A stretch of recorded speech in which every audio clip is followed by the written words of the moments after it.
देख रहे हैं अब तक न्यूज चैनल।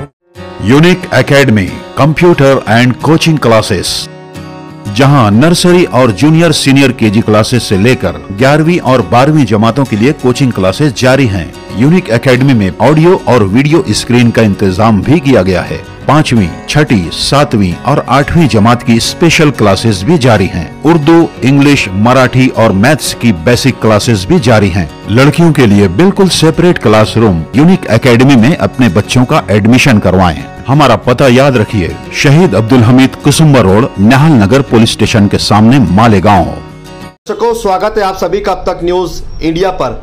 आइए आपको खबर सुनाते हैं। मालेगांव शहर के अंदर एक बड़ा मामला पेश आ गया है, जिसकी खबर आप लोगों तक नहीं पहुंची। सुनकर आप भी दंग रह जाएंगे। खबर क्या है, खबर सुनाते हैं। नामको बैंक मालेगांव शाखा में कोट्यवधि रुपयों का लेन देन।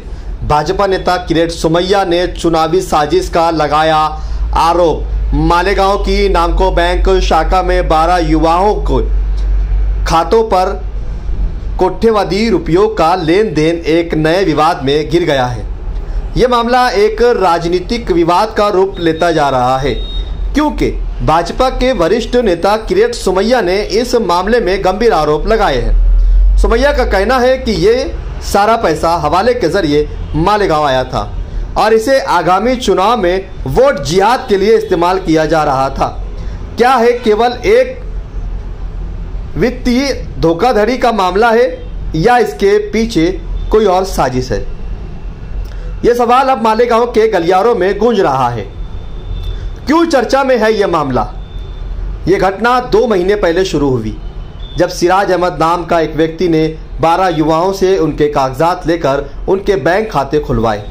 कृषि उत्पन्न बाजार समिति में नौकरी दिलाने का झांसा देकर उसने इन युवाओं से आधार कार्ड, पैन कार्ड और फार्म के रजिस्ट्रेशन जैसे महत्वपूर्ण दस्तावेज लिए, लेकिन अचानक इन खातों पर लाखों करोड़ों रुपए का ऑनलाइन लेन देन होने लगा।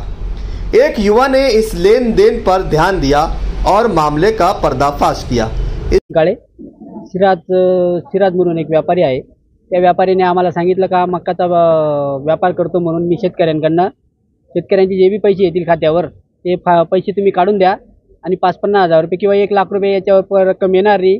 मला प्रत्येक शेतकऱ्यापर्यंत जाणे शक्य नाही, म्हणून शेतकऱ्यांना तुमच्या थ्रू पैसे काढून दिला असं आम्हाला सांगितलं आलं आणि मार्केट कमिटीमध्ये तुम्हाला कामाला लावून देतो म्हणून असं आम्ही दाखवून आमच्याकडनं त्याने आधार कार्ड, पॅन कार्ड वगैरे घेऊन बँकेत खाते ओपन करून आणि त्याने आमच्या खात्यांचा गैरवापर करून घेतलेला आहे आणि त्याच्यावर आणि बँक आम्हाला सांगितलं तर तुम्ही कुठल्याही परीने टेन्शन घेऊ नका वगैरे असं म्हणून मी तुमचं सगळं काम करून देईल, तुम्हाला सरकारी नौकरीला लावून देतो असं तो बोला। इसके बाद ये पता चला कि इन खातों पर करीब 85 करोड़ रुपए का लेन देन हुआ था।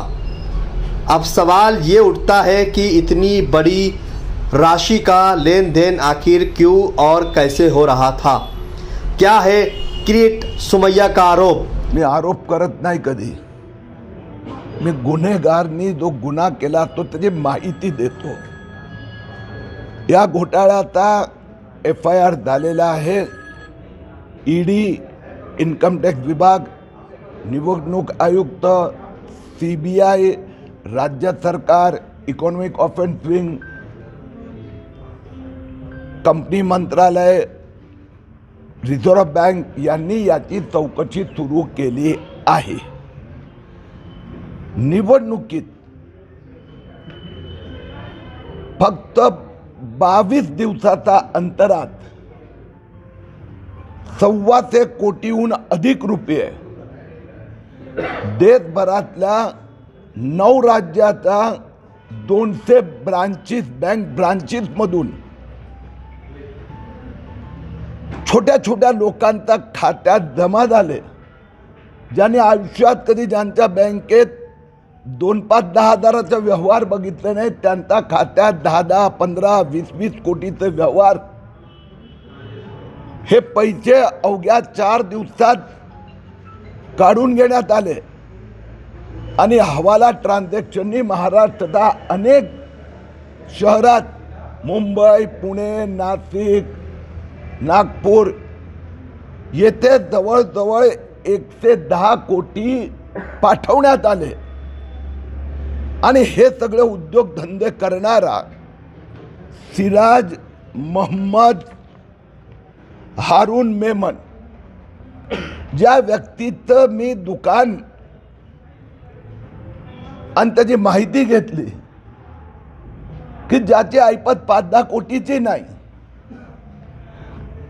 तो या लोकांचे या तक्रारदार जे 12 तक्रारदारनी मला पूर्ण कथा माहिती दिली, तर हे सिराज अहमदचं काम नाही आहे, हे जयेश मिसाळचंही काम नाही। सिराज हा एक प्यादा आहे, एजंट आहे, कारण की देशभरातील 9 राज्यात 1.25 ते 200 गावात ना 2200 क्रेडिट एंट्रीज 110 कोटी रोख रक्कम काढून ठिकठिकाणी वोट जिहाद करणाऱ्या संस्थांना, नेत्यांना, लोकांना हवालाने पाठवणं एवढी कॅपॅसिटी सिराज अहमदची नाही आहे। म्हणून मी प्रत्यक्षात मालेगावला आलो आहे। माजी गृहमंत्री माननीय अमित शहाजी यांच्याशी पण खूप विस्तृत चर्चा झालेली आहे। उपमुख्यमंत्री देवेंद्र फडणवीस यांच्याशी गेले 4 दिवस मी चर्चा करीत आहे, पाठपुरावा करीत आहेत। याचा मागे आंतरराष्ट्रीय कोणती तरी ताकद आहे की ज्याचं एवढं मोठं मायाजाळ आहे। हा पैसा निवडणुकीत वोट जिहादसाठी वापरला जात आहे। हा पैसा आला कुठून, गेला कुठे, याचा तपासात गती आणली पाहिजे आणि मला विश्वास आहे की हा सगळ्या संस्था मिळून याचा मागचा जो मेन सूत्रधार है त्याला शोधून काढना। उन्होंने आरोप लगाया है कि ये पैसा हवाले के माध्यम से मालेगांव पहुंचा था और इसका इस्तेमाल आगामी चुनाव में वोट जिहाद के लिए किया जा रहा था। सुमैया ने बताया कि इस बारे में उन्होंने केंद्रीय गृह मंत्री अमित शाह और राज्य के गृह मंत्री देवेंद्र फडणवीस से चर्चा की है। अब ये सवाल उठता है कि क्या ये मामला वाकई राजनीतिक साजिश का हिस्सा है या फिर कुछ और, क्या कहते हैं बैंक अधिकारी। अभी बँकेच्या नियमाप्रमाणे अकाउंट ओपन केलेले सगळे डॉक्युमेंट घेऊन current account, registration certificate, income certificate, ABS म्हणजे पॅन आधार व्हेरिफिकेशन, OTP घेऊन आम्ही आपल्या बँकेच्या नियमानुसार सगळे करंट अकाउंट उघडलेले आहेत। मालेगांव की नामको बैंक शाखा के प्रबंधक रविंद्र कनाडे ने इस मामले में सफाई दी है कि इन युवाओं की पूरी जांच की गई थी। उन्हें बताया कि इन खातों के लिए सभी दस्तावेज की जांच की गई थी और फिर OTP के जरिए खातों को एक्टिवेट किया गया था। क्या है पुलिस का रुख। इस मामले की शिकायत के बाद आर्थिक अपराध शाखा ने मामले की जांच शुरू की। सिराज अहमद को गिरफ्तार कर लिया गया है और उसे 19 नवंबर तक पुलिस कस्टडी में भेज दिया गया है, लेकिन पुलिस ने इस मामले पर अभी तक कोई आधिकारिक बयान नहीं दिया है। क्या होगा इस मामले का अंजाम। सिराज अहमदवर गुन्हा दाखल झालेला आहे, याला वेगळं वळण लागलंय, तुम्ही त्यांचे वकील आहात, काय म्हणाले याबाबत? काय हे पहा, सिराज अहमद यांच्या वगैरे इतर लोकांच्या विरुद्ध छावणी पोलीस स्टेशन मालेगाव येथे गुन्हा दाखल झालेला आहे। ते गुन्हा दाखल झाल्याची माहिती सिराज अहमद यांना मिळाल्यानंतर सिराज अहमद हा माझ्यामार्फत काल स्वतःहून कोर्टात सरेंडर झाला। त्यामुळे कोर्टाने त्याला मॅजिस्ट्रेट कस्टडीमध्ये घेण्याचा आदेश दिला आणि पोलिसांना ती माहिती त्याबद्दल इन्फॉर्मेशन कळवली। त्याच्यानंतर आज पोलीस अधिकारी, तपास अधिकारी हे DYSP साहेब हे स्वतः रिमांड रिपोर्टसहित हजर झाले होते आणि त्यांनी 7 दिवसाची या आरोपीची पोलीस कस्टडीची मागणी केली होती। त्यांचं म्हणण्यानुसार असं आहे की 100 करोडच्या आसपास अफरातफर पैशांची झालेली आहे। 12 लोकांचे नावाचे खोटे अकाउंट उघडले गेलेले आहे, त्याच्यात अमाऊंट डिपॉझिट झालेले आहे आणि ते पैसे या आरोपीने व इतर लोकांनी ते पैसे खोट्या सह्या वगैरे स्वाक्षऱ्या करून ते काढलेले आहेत, असं त्यांनी आरोप ठेवलेला आहे। आणि त्यांच्या म्हणण्यानुसार या आरोपीने स्वतःचा आर्थिक फायदा करून घेतलेला आहे आणि फिर्यादी व इतर लोकांना आर्थिक नुकसान पोचविलेले आहे। आरोपितांपैकी बाजू मांडताना मी कोर्टाच्या निदर्शनास आणून दिलं आहे की खाते उघडताना ID प्रूफ, आधार कार्ड हे आवश्यक असतो, फोटो लागतात, त्याच्यानंतर स्पेसिमेन सिग्नेचर घ्यावे लागतात आणि ते मोबाईलशी लिंक असतं. त्यामुळे जेव्हाही पैसे भरले जातात किंवा पैसे विड्रॉ होतात त्यावेळेस त्याचा मेसेज OTP हा मोबाईल फोनवर येत असतो. त्यामुळे या आरोपिताने त्यांच्या खात्यातून पैसे काढण्याचे प्रश्नच उद्भवत नाही. जर या आरोपीने जर पैसे काढले असते तर मेसेज त्यांच्या मोबाईल फोन खातेदारांच्या मोबाईल फोनवर तो मेसेज गेला असता, पण तो असं काही नाही आहे.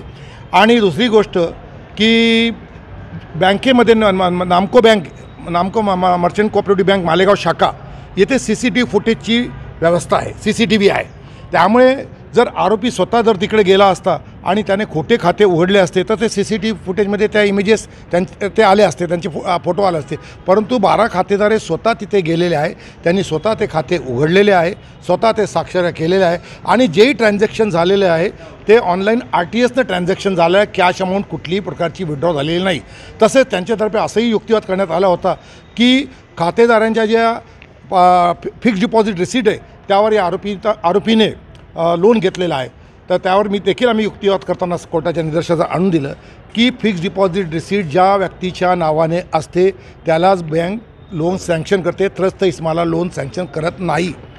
ह्या सर्व गोष्टी कोर्टाच्या निदर्शनास आणून दिलेल्या आहे. तसंच बँकेला आरोपीला कस्टडीमध्ये घेण्याची काही आवश्यकता नाही आहे. त्यांनी नामको कोऑपरेटिव्ह बँक येथे स्वतः जावं, तिथेचे CCTV फुटेज प्राप्त करावे आणि ते पैसे कोण खाते खरे आहे का बरोबर आहे का, स्वाक्षऱ्या खऱ्या आहे का बरोबर आहे हे बँक मॅनेजरकडून स्वतः स्वनिशा करून घ्यावी. त्याच्यावर उत्तर देताना सरकारी वकिलांनी असं सांगितलं की याच्यात बँक मॅनेजर, बँकेचे कर्मचारी देखील आरोपी असू शकतात. तर ते आम्ही त्यांना सांगितलं की तुम्ही बँकेचे जे मॅनेजर आहे, बँकेचे जे स्टाफ कर्मचारी आहे यांच्याकडे जाऊन तुम्ही चौकशी करा. या आरोपीची त्यासाठी कस्टडीची गरज नाही. कोणता गुन्हा दाखल करण्यात आला? त्यांनी 420, 467, 468, 471 आता BNSचे नवे सेक्शन आहे, हे जुने सेक्शन मी तुम्हाला सांगितले. हां.